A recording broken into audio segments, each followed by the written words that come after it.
Hello friends, ഞാൻ ഷീബ ചേച്ചി. പുതിയൊരു വീഡിയോയിലേക്ക് എല്ലാവർക്കും സ്വാഗതം. ഇന്ന് ഞാൻ വളരെ ടേസ്റ്റി ആയിട്ടുള്ള ഒരു ഫിഷ് ഫ്രൈ തയ്യാറാക്കുന്ന റെസിപ്പി ആയിട്ടാണ് ഞാൻ വന്നിട്ടുള്ളത്. ഉണ്ടാക്കാനായിട്ട് ഞാൻ 1 കിലോ കരിമീനാണ് ഞാൻ ക്ലീൻ ചെയ്തെടുത്തിട്ടുള്ളത്. ഇത് കുണ്ടറയിൽ പ്രസിദ്ധമായിട്ടുള്ള ആ കാഞ്ഞിരോട്ട് കായലുണ്ടല്ലോ, അവിടെ നിന്ന് പിടിച്ചെടുത്തു കൊണ്ടുവന്നുള്ള കരിമീനാണ്. അപ്പോൾ ഈ 1 കിലോ കരിമീൻ ഞാൻ നന്നായിട്ട് കഴുകി ക്ലീൻ ചെയ്ത് എടുത്തിട്ടുണ്ട്. അപ്പോൾ ഇത് ക്ലീൻ ചെയ്തെടുത്ത ശേഷം തൂക്കം നോക്കിക്കഴിഞ്ഞാൽ ഏകദേശം 800 ഗ്രാം മാത്രമേ ഇത് കാണുകയുള്ളൂ. അധികമൊന്നും ഇതിൽ വെട്ടിക്കളയാനില്ല. അപ്പോൾ 800 ഗ്രാം കരിമീനിലേക്കുള്ള മസാല, ഫ്രൈ ചെയ്യാനുള്ള മസാല ആദ്യം നമുക്ക് തയ്യാറാക്കാം. ഇതിനായിട്ടൊരു ബൗളിലേക്ക് 1/2 ടീസ്പൂൺ മഞ്ഞൾപ്പൊടി ഇട്ട് കൊടുക്കാം. കൂടെ തന്നെ 2.5 ടീസ്പൂൺ മുളക് പൊടിയാണ് എടുത്തിട്ടുള്ളത്, കാശ്മീരി മുളക് പൊടിയാണ് എടുത്തിട്ടുള്ളത്. ഇനി 1 ടീസ്പൂൺ കുരുമുളക് പൊടി, ജസ്റ്റ് ഇപ്പോൾ പൊടിച്ച കുരുമുളക് പൊടി വേണം കേട്ടോ എടുക്കാൻ, നേരത്തെ പൊടിച്ച് വെച്ചത് എടുക്കരുത്. ഇനി അതിലേക്ക് ഇഞ്ചി വെളുത്തുള്ളി പേസ്റ്റ് 1 ടേബിൾ സ്പൂൺ എടുത്തിട്ടുണ്ട്. ഇനി പാകത്തിന് ഉപ്പും കൂടി ഇട്ട് കൊടുക്കാം. ഇനി ചെറുനാരങ്ങയുടെ നീരോ അല്ലെങ്കിൽ വിനാഗിരിയോ, ഞാൻ 1 ടീസ്പൂൺ വിനാഗിരിയാണ് ഒഴിച്ചു കൊടുത്തിട്ടുള്ളത്. ഇനി അതിലേക്ക് 1 ടേബിൾ സ്പൂൺ വെളിച്ചെണ്ണയും അതുപോലെ 1 ടീസ്പൂൺ വെള്ളവും അതൊന്ന് മിക്സ് ചെയ്തെടുക്കാൻ വേണ്ടിയിട്ട് അത്രയും കൂടെ അതിലേക്ക് ഒഴിച്ചു കൊടുത്തിട്ടുണ്ട്. ഇനി ഇത് നന്നായിട്ട് നമുക്ക് സ്പൂൺ വെച്ചോ കൈ വെച്ചോ നല്ല പോലെ ഒന്ന് മിക്സ് ചെയ്തെടുക്കണം. കൈ വെച്ച് മിക്സ് ചെയ്യുന്നതായിരിക്കും കൂടുതലും നല്ലത്. ഇനി ആ മസാല ഓരോ മീനിലേക്കായിട്ട് നമുക്ക് ഇതുപോലെ ഒന്ന് സ്പ്രെഡ് ചെയ്ത് കൊടുക്കാം. മീനിൻ്റെ മുകളിൽ നമ്മൾ കത്തി വെച്ച് ഇതുപോലെ വരഞ്ഞു കൊടുത്തിരിക്കണം, എങ്കിൽ മാത്രമേ ആ മസാല അതിലേക്ക് നന്നായിട്ട് ഇറങ്ങി ചെല്ലുകയുള്ളൂ. ഓരോ മീനിലേക്ക് വേണം നമ്മൾ മസാല ഇതുപോലെ കൈവച്ച് ഇത് സ്പ്രെഡ് ചെയ്ത് കൊടുക്കാൻ. അപ്പോൾ ഇത് നമ്മൾ ഹോട്ടലിലെല്ലാം പോയിട്ട് കഴിക്കുകയാണെങ്കിൽ വളരെ കോസ്റ്റ്ലി ആയിട്ടുള്ള ഒരു ഫിഷ് ഫ്രൈ ആണല്ലോ കരിമീൻ, പ്രത്യേകിച്ച് ഇത് കായലിൽ നിന്ന് പിടിക്കുന്ന മീനാണല്ലോ.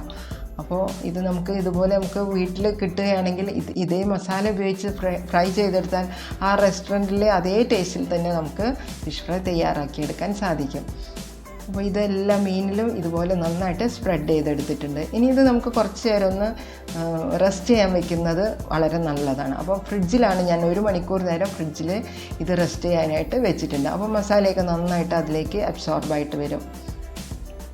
ഇനി ഇത് ഫ്രൈ ചെയ്തെടുക്കുമ്പോഴാണ് ഞാൻ 2-3 ഇൻഗ്രീഡിയൻ്റ് കൂടെ ചേർക്കുന്നത്. അത് ആ സമയത്ത് ഞാൻ പറഞ്ഞു തരുന്നതായിരിക്കും. അപ്പോൾ ഇതാ 1 മണിക്കൂർ കഴിഞ്ഞ ശേഷം ഞാൻ ഫ്രിഡ്ജിൽ നിന്ന് മീനെല്ലാം പുറത്തേക്ക് എടുത്ത് വെച്ചിട്ടുണ്ട്. ഇനി കടായി ചൂടാക്കി വെളിച്ചെണ്ണ അതിലേക്ക് ഒഴിച്ചു കൊടുക്കാം. അതിലേക്ക് ഓരോ തവണ നമുക്ക് വെച്ച് കൊടുക്കാൻ പറ്റുന്ന ആ മീനിന് ആവശ്യമായിട്ടുള്ള എണ്ണ ഒഴിച്ചു കൊടുക്കാം. ഇനി എണ്ണ നല്ല പോലെ ചൂടായി വരുമ്പോൾ ഫ്ലെയിം മീഡിയത്തിലേക്ക് ആക്കി വെച്ചിട്ട് വേണം നമ്മൾ മീനത്തിലേക്ക് കടായിലേക്ക് വെച്ച് കൊടുക്കാൻ. അപ്പോൾ മീനെല്ലാം ഞാൻ ഇതിലേക്ക് വെച്ച് കൊടുത്തിട്ടുണ്ട്.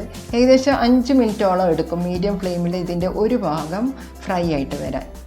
അപ്പോൾ 1 ഭാഗം ഫ്രൈ ആയി വരുമ്പോൾ പതുക്കെ നമുക്കതൊന്ന് മറിച്ചിട്ട് കൊടുക്കാം. അപ്പോൾ മീനെല്ലാം ഞാൻ ഇതുപോലെ മറിച്ചിട്ട് കൊടുത്തിട്ട്, എൻ്റെ കടായിൽ ഏകദേശം 4 മീൻ മാത്രമേ ഒരു തവണ ഫ്രൈ ചെയ്യാൻ എടുക്കാൻ സാധിക്കുകയുള്ളൂ, അതുകൊണ്ടാണ് ഞാൻ അത്ര എടുത്തിട്ടുണ്ട്. ഇനി ഈ സമയത്ത് 1 ഭാഗം ഫ്രൈ ആകുമ്പോഴാണ് നമ്മൾ ചുവന്നുള്ളിയും വെളുത്തുള്ളിയും കറിവേപ്പിലയും ഞാനിവിടെ ചതച്ചെടുത്ത് വെച്ചിട്ടുണ്ട്. അപ്പോൾ ആദ്യം നമുക്ക് ചുവന്നുള്ളി അതിലേക്ക് ഇങ്ങനെ ഇട്ട് കൊടുക്കണം. അതിൻ്റെ പുറകെയായിട്ട് വെളുത്തുള്ളി ചതച്ചതും കൂടെ ഇട്ട് കൊടുക്കണം. ഇനി അതിന് മുകളിലായിട്ട് നമുക്ക് കറിവേപ്പിലയും കൂടെ, നല്ല ഫ്രഷ് കറിവേപ്പില കഴുകിയെടുത്ത ശേഷം അത് ഇതുപോലെ അങ്ങ് സ്പ്രെഡ് ചെയ്ത് കൊടുക്കാം. ഇതിട്ട് കഴിഞ്ഞാൽ നല്ലൊരു ഫ്ലേവർ നമുക്ക് മീനിന് കിട്ടുന്നതായിരിക്കും. അതുകൂടെ ഒന്ന് ചെറുതായിട്ടൊന്ന് ഫ്രൈ ആയിട്ടുണ്ടാകും. അപ്പോൾ മറിച്ചിട്ട് കൊടുത്തു കഴിഞ്ഞാൽ പിന്നെ ഏകദേശം ഒരു 3 മിനിറ്റ് മതി, ആ ഒരു വശം കൂടെ ഫ്രൈ ആയി കിട്ടും.